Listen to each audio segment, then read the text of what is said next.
Œuvre tournée en noir et blanc, Cold War suit les péripéties d'un trio qui sillonne la campagne polonaise pour réchauffer des cœurs encore embourbés par l'invasion nazie et une domination sans partage de l'URSS stalinienne. Arte propose le long métrage à partir de 20h50, signé d'un réalisateur qui a saisi l'occasion pour rendre un bel hommage familial. Des prénoms pas choisis au hasard 4 ans après la fin de la Seconde Guerre mondiale, dans une Pologne profondément meurtrie, Wiktor, pianiste et musicien, se rend dans les fins fonds de la campagne pour enregistrer des chants populaires afin de monter un spectacle de propagande. Accompagné de la chorégraphe Irena et de son manager Kaczmarek, il recrute Zula qui lui tape à l'œil. 3 ans plus tard, le régime communiste a radicalement transformé le rare et Zula est désormais à Varsovie, membre d'une troupe à succès. Wiktor profite d'une représentation à Berlin-Est pour s'échapper.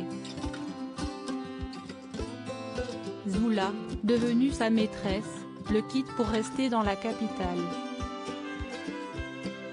Ils ne se retrouveront que 6 ans plus tard alors que Wiktor est désormais joueur de jazz à Paris.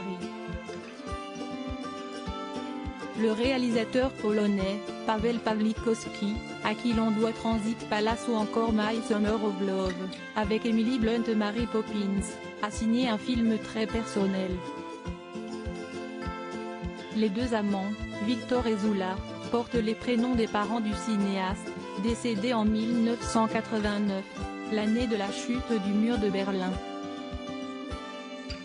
Expliquant qu'il a travaillé pendant toute une décennie à rendre hommage à ses parents au travers d'une œuvre, Paweł Pawlikowski a eu ces quelques mots: « Mes parents étaient des personnes très fortes et merveilleuses, mais en couple, c'était une catastrophe absolue. » Une héroïne bien connue du réalisateur au niveau du casting, les deux rôles principaux sont tenus par Joanna Kulig et Tomasz Kot.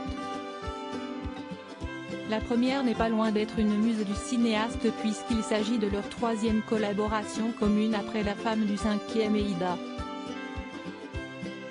Quant au second, présent dans plusieurs films polonais, il a également participé à la version nationale de Caméra Café en 2004.